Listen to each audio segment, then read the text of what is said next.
ఈ మధ్యన యూత్లో చాలా మంది చేసుకుంటున్నారు, అతి ముఖ్యంగా అబ్బాయిలు.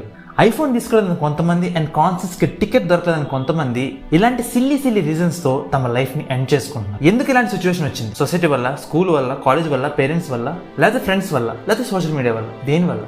నిజం చెప్పాలంటే మన యూత్కి ఒక బేసిక్ క్లారిటీ లేదు. లైఫ్లో ఏం కావాలో తెలియదు. నెట్లో చూసే ప్రతి సక్సెస్, ప్రతి పార్టీని, ప్రతి ట్రావెల్ని తమ లైఫ్లో ఉండాలని అజ్యూమ్ చేసుకుంటున్నారు. మీడియా అండ్ కార్పొరేట్స్ ఈ కన్ఫ్యూజన్నే క్యాష్ చేసుకుంటున్నారు. ఐపీఎల్తో లగ్జరీని, మూవీతో గ్లామర్ని అండ్ ఇన్ఫ్లుయెన్సర్స్తో ఫ్యాషన్ సెన్సెస్ని మొత్తం మార్చేస్తుంది. ఆ రీల్స్ చూసి మీరు వచ్చే మంచి ఫీలింగ్ ఉంటుంది చూడండి, అబ్బా భలే ఉందిరా అని, అదే డోపమైన్ స్పైక్. వీటికి అడిక్షన్. అలా అడిక్షన్ అయిననే వచ్చేదే లైఫ్లో ఫ్రస్ట్రేషన్. రామచంద్ర ప్రభు.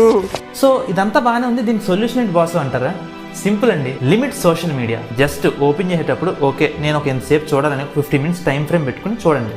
లేకపోతే ఒక బ్లాకర్ యాప్ డిస్క్రిప్షన్లో పెడతాను, అది పెట్టగానే ఫస్ట్ 15 సెకండ్స్ మీకు డీప్ బ్రీత్ ఇన్ అని వచ్చి తర్వాత యాప్ ఓపెన్ అవుతుంది. సో అది చెక్ చేయండి. సోషల్ మీడియాలో కాకుండా రియల్ లైఫ్లో మీ ఫ్రెండ్స్తో టైం స్పెండ్ చేయండి అండ్ మీ ఫ్యామిలీతో మాట్లాడండి అండ్ మీ చుట్టూ ఉన్న వాళ్ళతో ఇంటరాక్ట్ అవ్వండి, జోకులు అండి, లైఫ్ని ఎంజాయ్ చేయండి. రీల్స్లో కాదు, రియల్గా బతకండి. ఒక్క విషయం గుర్తుపెట్టుకో, social media is like maya and don't be its part.